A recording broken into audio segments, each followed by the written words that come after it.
ಮಾಜಿ ಉಪಪ್ರಧಾನಿ ಡಾಕ್ಟರ್ ಬಾಬು ಜಗಜೀವನ್ ರಾಮ್ ಅವರ 119ನೇ ಜನ್ಮ ದಿನಾಚರಣೆಯನ್ನು ಬಾಗಲಕೋಟೆಯ ಜಿಲ್ಲಾ ಬಿಜೆಪಿ ಕಚೇರಿಯಲ್ಲಿ ಆಚರಿಸಲಾಯಿತು.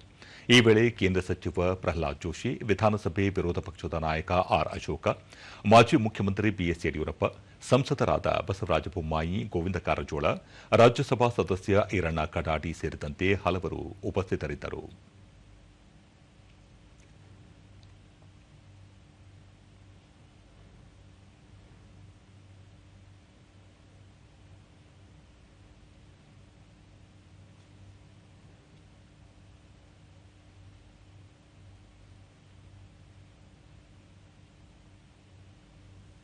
ಈ ಕುರಿತು ಸಾಮಾಜಿಕ ಜಾಲತಾಣದಲ್ಲಿ ಮಾಹಿತಿ ಹಂಚಿಕೊಂಡಿರುವ ಕೇಂದ್ರ ಸಚಿವ ಪ್ರಹ್ಲಾದ್ ಜೋಶಿ, ಸ್ವಾತಂತ್ರ್ಯ ಹೋರಾಟಗಾರ, ಹಸಿರು ಕ್ರಾಂತಿಯ ಹರಿಕಾರ, ದೇಶದ ಉಪ ಪ್ರಧಾನಿಯಾಗಿ ಸೇವೆ ಸಲ್ಲಿಸಿದ್ದ ಡಾಕ್ಟರ್ ಬಾಬು ಜಗಜೀವನ್ ರಾಮ್ ಅವರ ಜನ್ಮದಿನದಂದು ಗೌರವಪೂರ್ವಕ ನಮನಗಳು.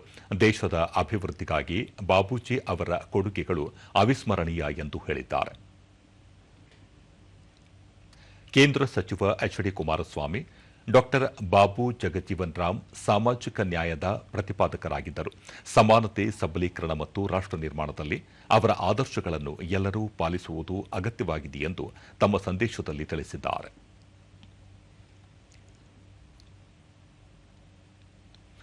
ಬಿಜೆಪಿ ರಾಜ್ಯಾಧ್ಯಕ್ಷ ಬಿವೈ ವಿಜಯೇಂದ್ರ, ಶೋಷಿತ ವರ್ಗಗಳ ಧ್ವನಿ ಎಂದೇ ಖ್ಯಾತರಾಗಿದ್ದ ಡಾಕ್ಟರ್ ಬಾಬು ಜಗಜೀವನ್ ರಾಮ್ ಅವರ ಜಯಂತಿಯಂದು ಗೌರವಪೂರ್ವಕ ನಮನಗಳು. ಸಾಮಾಜಿಕ ಸಮಾನತೆ ಮತ್ತು ದೇಶದ ಅಭಿವೃದ್ಧಿಗೆ ಬಾಬೂಜಿ ಅವರ ಕೊಡುಗೆ ಅನನ್ಯ ಎಂದು ತಿಳಿಸಿದ್ದಾರೆ.